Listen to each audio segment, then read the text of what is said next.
What is up, guys? No, I'm good. Thank you so much, though.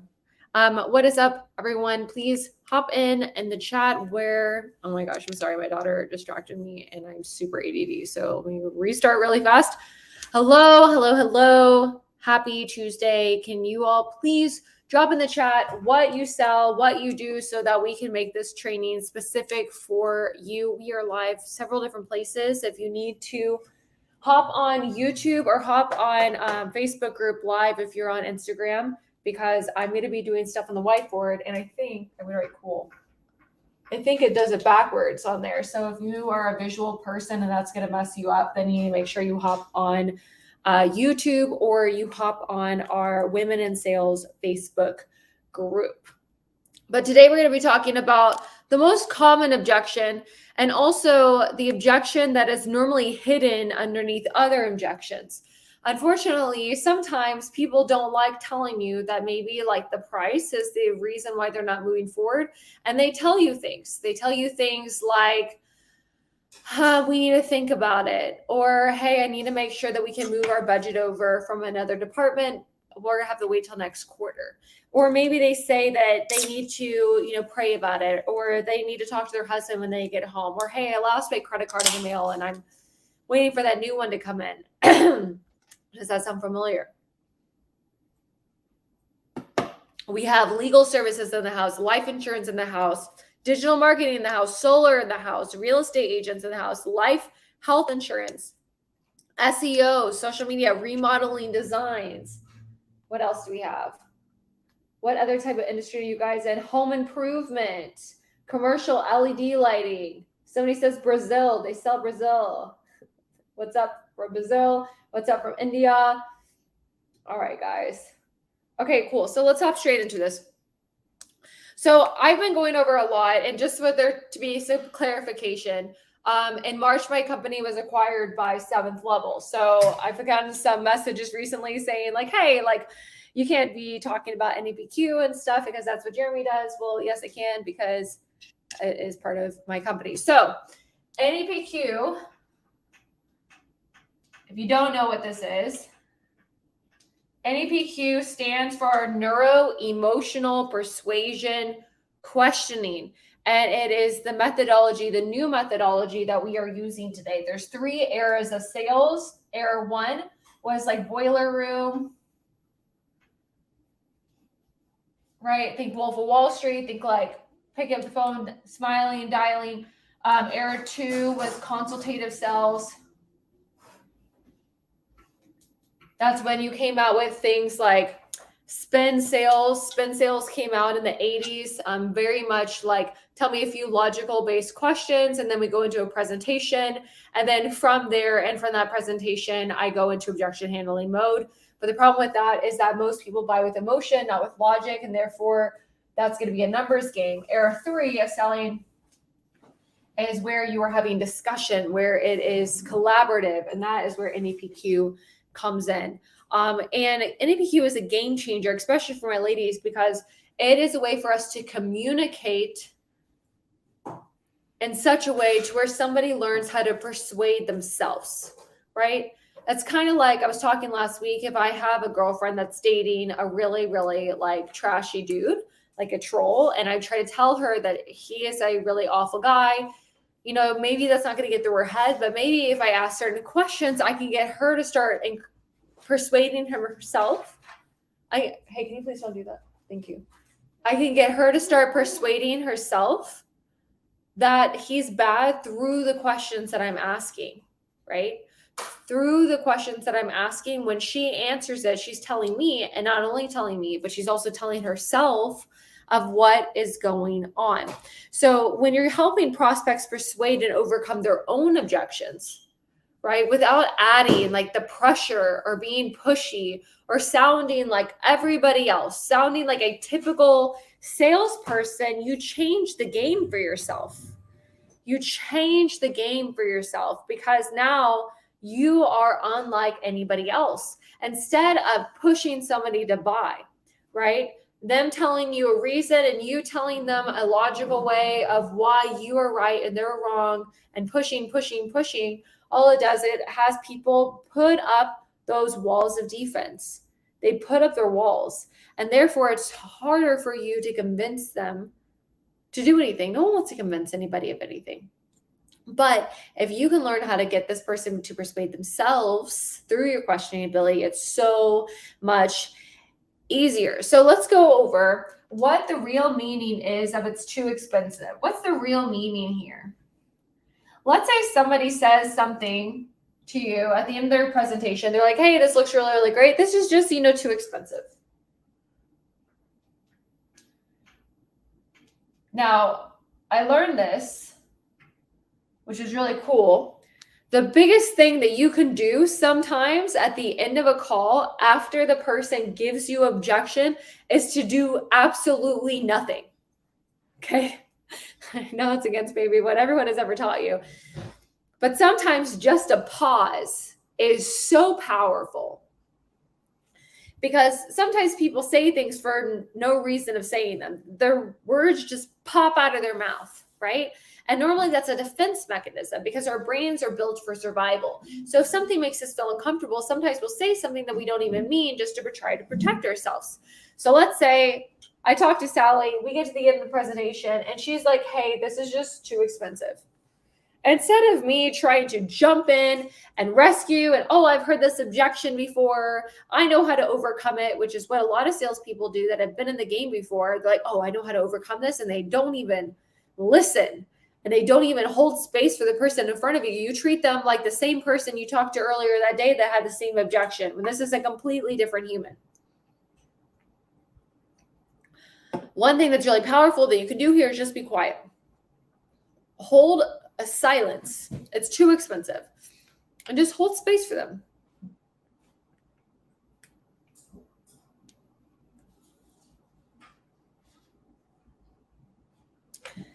And as awkward as it is to just be quiet and just to stare, sometimes what that is going to do is allow the person to start contemplating what they said in their head and start getting themselves to rationalize whether or not that's the reality or not, right? They started focusing on this, right? Now, the first thing that we have to do here is we have to, and I hope you have your notebooks ready because there's going to be lots of notes today. Number one is dissect the layers of it's too expensive. We need to get some clarity here.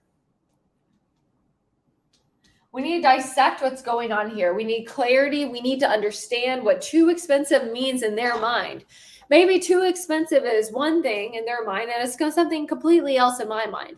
And if I assume, I make an ass out of you and me, right? So I can't assume what's going on. I have to ask for clarity. I have to figure out what's going on underneath this, right? So we're going to go into this next about mastering like an NEPQ clarifying question and kind of dig deeper, but just having an understanding that just because they say this, it might not be the same thing that I think it is, right? There's completely different meanings for stuff. I'm like totally fine spending $1,300 on a shoe, but sometimes I'm going to get really, really pissed if I have to spend, here's a great example.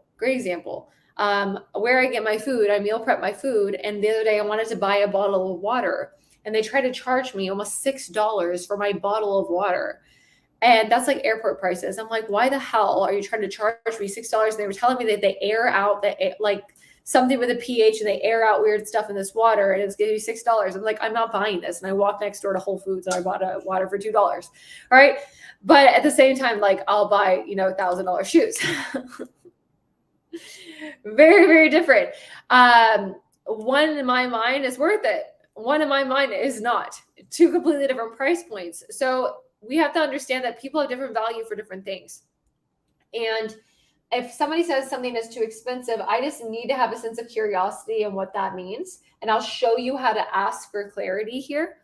The second aspect is that there are psychological triggers that prompt this objection. Okay. You as a sales rep are bringing forth the objection that you caused. Typically, your objections are a reflection of you, right? So if you get, So if you get an objection all the time, you're normally the common denominator in that objection, right? If all the time somebody tells you that they have to think about it, typically it's a sign that you're not going deep enough in the call. So if I have an understanding that my ability to sell and my ability to communicate and have conversations with people have the possibility to trigger people, which is why I need to be really careful on what I'm saying, because you trigger your prospect with your tonality, with your energy, with the words that come out of your mouth. Like every single second in a sales process, especially the 7 to 12 seconds in the beginning of a sales process, are completely important. Because if I started off on the wrong foot, like the rest of the sale is completely gone. They're going to lose trust really fast. They're going to put up the walls, and they're going to be really cautious, because there's been so many salespeople so many times that have royally screwed people over. And so you have to be really, really careful when you are in the middle of a sales call to try not to trigger the person in front of you to shut down. So let's go into mastering a clarifying question. So we just kind of went over really fast NEPQ style of making sure that we're, first of all, not creating these objections, but then know how to handle them. Number 2, the real meaning of it being too expensive, right? So if it is too expensive, your too expensive might be different than mine. So we're going to ask for some clarity. I'm also going to make sure that I did not trigger this from my tonality, from the words that I said, from how I've been communicating, from my body language, from not being super enthusiastic, for just like really holding space, which we don't have time to go into that today. So when you ask a NEPQ clarifying question, right? So number 3, can you see this on my board? Number 3, yes.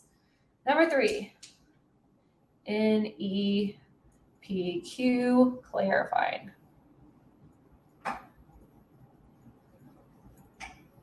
Clarifying question. So you must ask what the prospect means by saying that it's too expensive, because that can look differently for everybody. So here's some examples of clarifying questions that we can ask.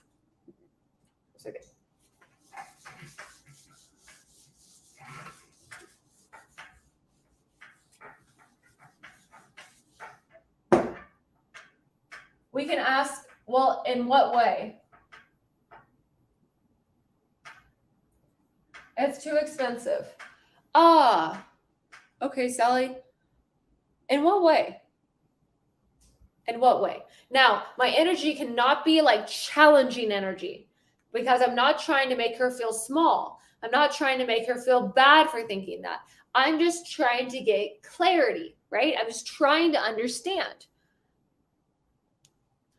Like when you say expensive,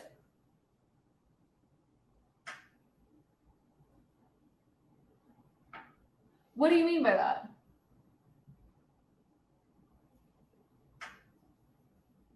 And I say, just so I can understand.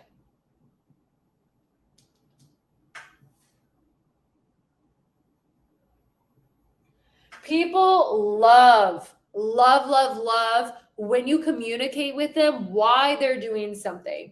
I read in the book Influence by Robert, what's his face? It's on my bookshelf. Robert Cialdini. There it is. Robert Cialdini in the book Influence. They were doing this study where at the beginning of the book, they're at this library. And through that entire day, they have a study where they have people in line to photocopy something. And the first group of people, they just walked in front of the line of the people and they asked, like, hey, can I copy something really fast? And throughout the numbers, 30% of people said yes. 30% of people allowed them to cut the line. Now, with the second group of people, they said, hey, did the same thing. There's groups of line. They walked up to the front of the line. And they said, hey, can I copy this really fast? I'm running late to work. Crazy enough, 70% of people allowed them to cut the line with this study, which was showing that people are more than welcome to go out of their way for you or do things for you when they understand why, right? People have trust issues. I don't know if you realize that, but we are in a society that is the lowest trust bearer ever before. And people need to kind of understand what is going on in that head of yours and why you're asking them these questions so that they can feel safe with you. So somebody says, hey, like that's, this is too expensive. Maybe I can go, Sally, yeah, I can get that. When you say it's expensive, what did you mean by that? Just so I can, understand a little bit better. Right? And noticing my tone here. Yeah, Sally, that's not a problem. May I ask, like, when you say it's too expensive, what do you mean by that exactly? Just so I can understand and support you a little bit better. Just having normal dialogue. It should feel like two people having a cup of coffee together. It should not feel like your heart is racing. You're like, oh God, how do I overcome this? It should not feel like that. It should just feel like I'm creating a safe space. Another one, which I don't really use this, but I think it's really good, is like, how do you mean? I really think that all salespeople are different, and some things work for certain personalities. Some things don't work for others, right? Like this one doesn't really work for my personality. In my head, I just haven't gone on board with this one, but I really like this one.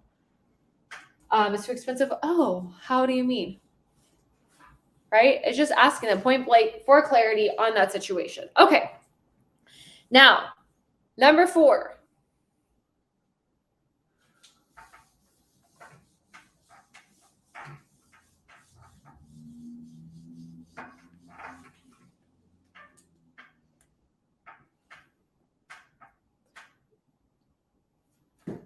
Embracing the power of tonality.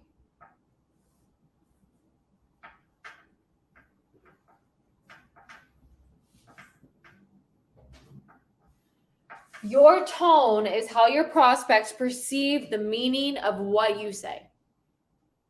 I'll say that again.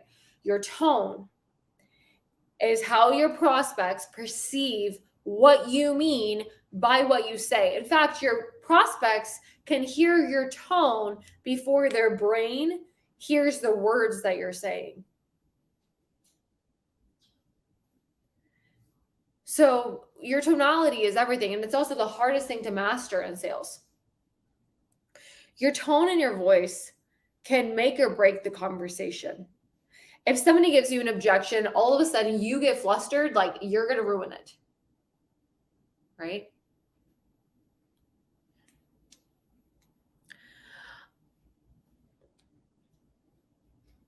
What kind of tonality should you be using when you ask clarifying questions? Okay, when you are asking clarifying questions, you should be using a tone of curiosity. Okay? Curious tone. I'm curious. I want to understand. I'm not challenging this person, right? And making them feel bad about telling me something. I'm just being curious. And I can even make my face look curious. I can use body language of curiosity, even if I'm just on the call with them, because when I use my body language, it still affects the tone of my voice.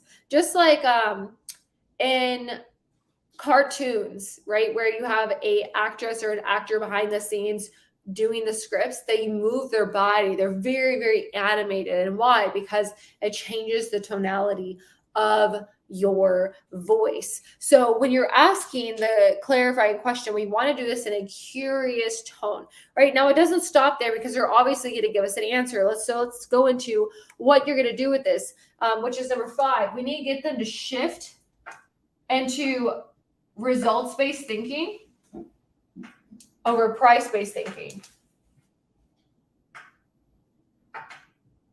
Results over price-based thinking. Right? We need them to think about what's going to happen if they don't do this. If this person does not buy your product or service today, it needs to make them feel like it would be more risky to do nothing, to stay the status quo, to not move forward. It would be more risky for them to do nothing than to make a change in their life.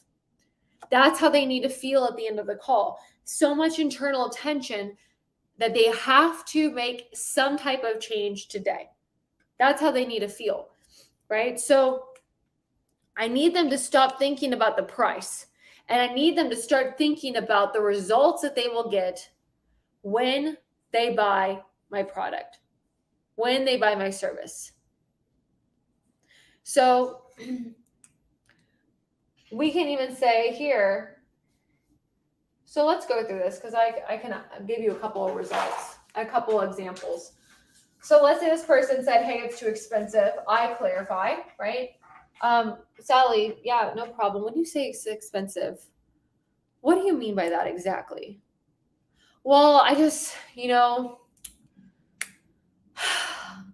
Kayla, I just really, really wanted to do this, and I had a certain amount set aside for this, and this is a little bit more than what I thought, so I'm going to have to wait a little bit longer. Okay? So now we're at this point.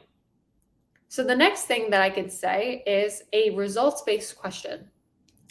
Sally, I completely understand where you're coming from. Realistically, what would be more risky for you? Is it to get the funds together so that you can get, let's say I was in marketing, right? Selling marketing services, so that you can get higher quality leads so that you could scale to, $300,000 a month. Let's say she was already at 100. Where this is where you would insert their goal, right? Sally, realistically, what would be more risky for you? Is it to get the funds together so that you can? Okay, so this is going to be your formulated. What's going to be more risky?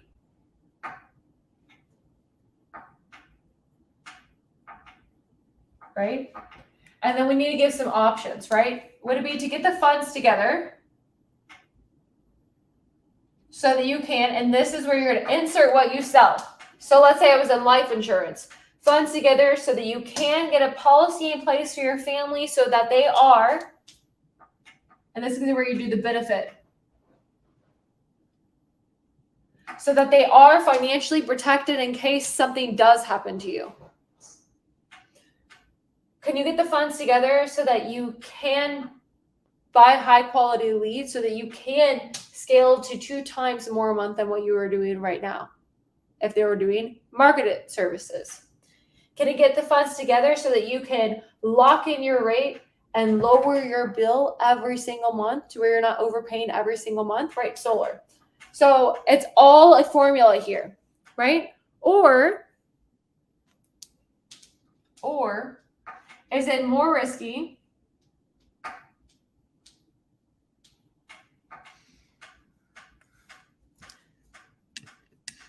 and you keep repeating whatever it is that they're doing now, okay? Or is it more risky to do nothing at all? Is it more risky for you to, keep shopping around, possibly not find the person that you're looking for, and, heaven forbid something were to happen to you if you're life insurance? Is it more risky to keep calling those leads that you know are not high quality and never scale every single month if you are in marketing services, right? Hey, love, how are you? All right, perfect. Think Zabdi. Let's go, Zabdi. Sorry, I pronounced your name wrong. So we want them to start thinking results-based thinking over any type of price-based thinking. If they're concerned about price, it's because they're in fear. We have to get them out of a fight or flight state. We have to get them into a place where they are thinking clearly, and they're thinking that it's going to be more costly if they do nothing at all, right? So again, let's say I am in insurance. Sally says this is too expensive. I ask Sally, in what way? Okay, I asked her a clarifying question. In what way? Well, I really wanted to have a policy in place, to make sure that my funeral was taken care of. And, this was a little bit more than what I was wanting to spend, right? Yeah, Sally, I completely understand where you're coming from. Look, realistically, what would be more risky for you? For you to get the funds in place to make sure that you have that policy so that your family is financially protected, when you do pass away? Or would it be more risky for you to, do nothing at all and, possibly never get that policy in place and your family not feel that comfort that everything's going to be taken care of? What would be more risky for you? Okay. And I know we're talking about something uncomfortable here, death, but at the same time, we have to get people to get outside of, I'm thinking about money, especially life insurance. Life insurance is a very selfless purchase. I need them to think about their family. They can't be thinking about themselves right now. They need to be thinking about the risk of what's going to happen to their family if they don't do this. Another way to overcome price, right, is once you get clarity here, you can go risky, right? What would be more risky? If you still can't go past that, you can say, hey, money aside, like, is this something that you really feel is the answer for what you're looking for, right? Somebody just said, and then I'll go into that in a second. Do you feel like this is the answer what you're looking for? They say yes. You ask them, well, why? And they start telling you and themselves as to why. Somebody asked in here, can you give a risky example for a loan officer perspective? Yeah. So what would be more risky? Would it be more risky for you to get the funds in place so that you can get the loan so that you can, right? What would they want that loan for? Possibly a home. You don't buy a home to have a home. You don't buy a home to have a home. You buy a home because what the home does for you. The home provides a safer neighborhood for your child. The home is maybe bigger so that you can have a baby. The home is maybe a status thing and you want to feel significant with your new home. So like, what does the loan do for the home and what does the home do for the person, right? Or would it be more risky for you to do nothing at all and stay in the same neighborhood that you are right now when your child go to the same school? Like, what would be more risky, right? And again, it just depends on the situation. So you have to ask situation questions with this person and understand what drives them, right? So that's what I would do for a loan officer, but it's the same format every single time. Same format. What's more risky? For you to get the funds together, not say money, you say funds, so that you can get X to get this benefit. Talk about what it is they want. Or would it be more risky for you to do, whatever it is that they're doing now and then not get anything? What's more risky? Okay. All right. I'm going to open this up for just a few questions. So if anyone has questions, please pop them in to the chat so I can answer. See, being an agent is such an amazing investment for your future. A company provides you, blah, blah, blah. Okay.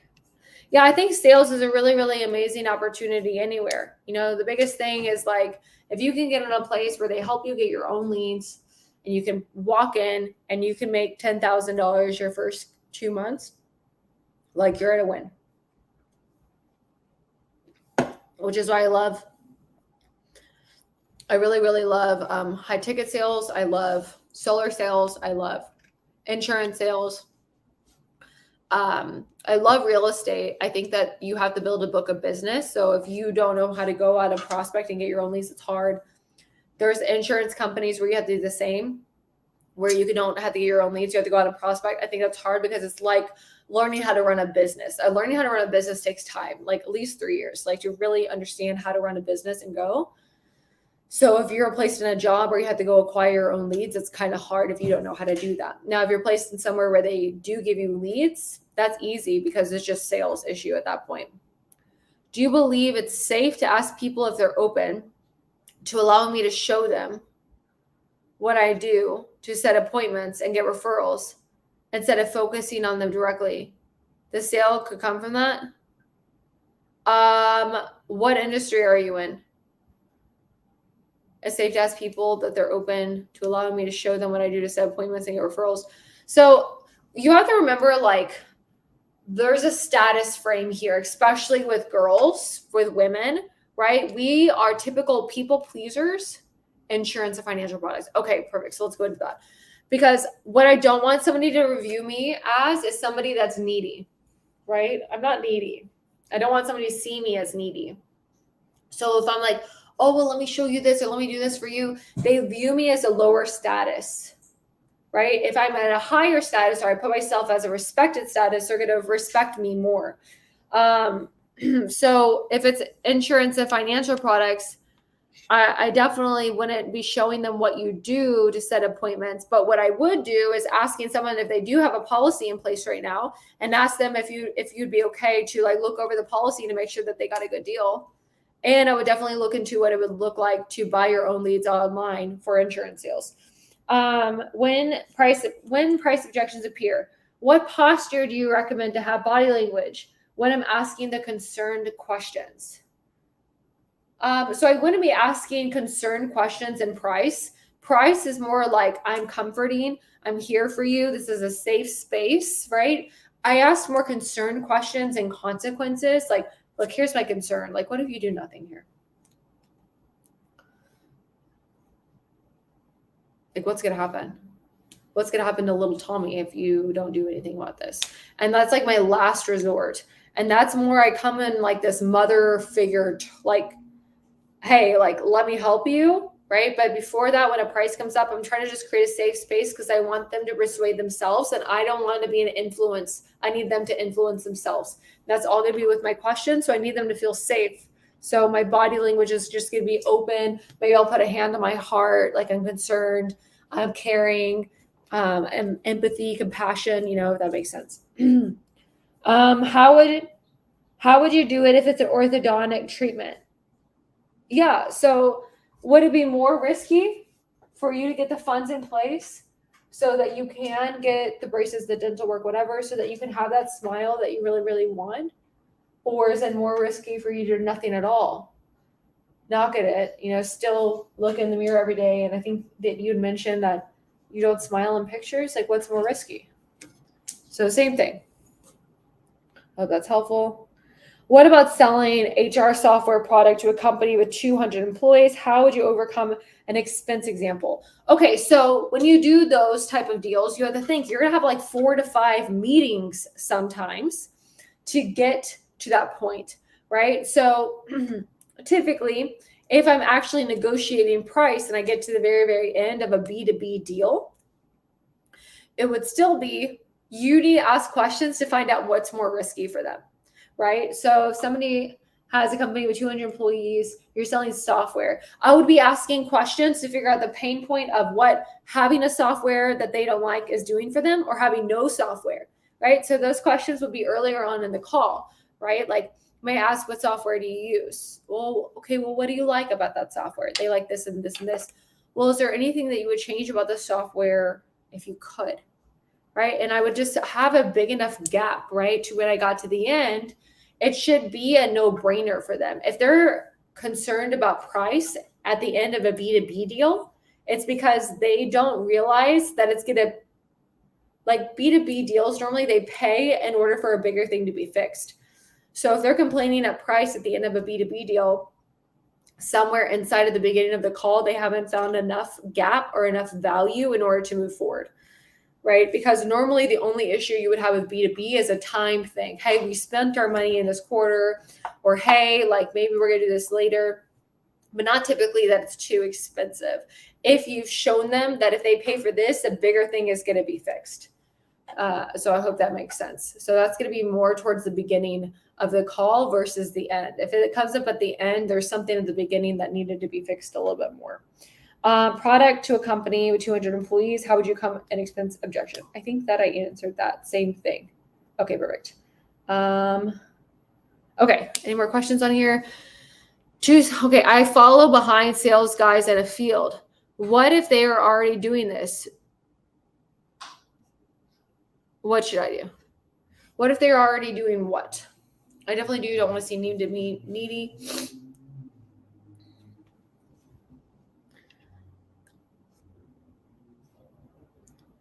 I'm in 2 separate industries. I'm a women's empowerment coach, and also I sell legal plans for small businesses. Okay. So if somebody says, I have a lawyer already, I'm like, oh, okay, perfect. Well, who do you use, if you don't mind me asking?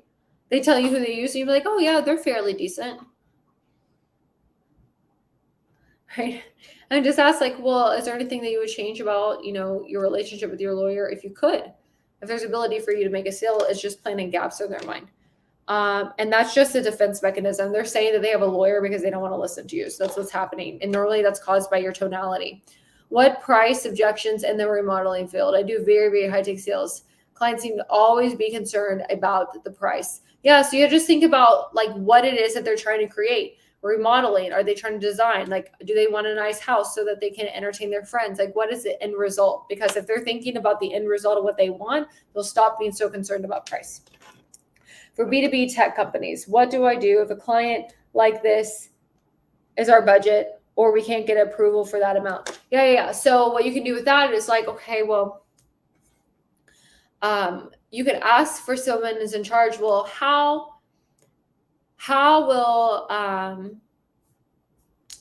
so you want to ask a question, a how question, and you want to talk about an end result, right? So B2B tech companies, so talk about like what you do. So, well, can I ask, like, I hear that you have this type of budget in mind. Can you ask, or maybe you can ask above you, like, how are you going to be able to enter end result? How are you going to be able to enter XYZ if you only have this much? How are you going to be able to do that at that point? Right? And get them to start thinking consequences of that so that they'd be willing or open to talk to who's above them to possibly proceed the budget. People don't have budgets. Like people have what they think a budget is. But if you provide and them to see that they have a way bigger problem than what they thought they had, they're going to have to find the money. Just like if you went into a doctor's appointment and you realized that you had a headache, so you go to a doctor's appointment, and you think that they're going to give you medicine and they tell you that you need a CAT scan and maybe you happen to have a tumor. And then instead of you having a $100 copay, you now have a $200,000 budget because you have a $2 million surgery and your insurance is only going to cover 10%, or you have to come up with 10%. Right? So people never know what to plan for unless you are asking them questions. And again, very hypothetical conversation and situation. So in a large B2B deal, you have to be willing to ask questions to make them see that if they don't spend the money, there is going to be a painful consequence if they don't do that. For medical sales, someone who is stuck with heavy oxygen tanks compared to purchasing a battery.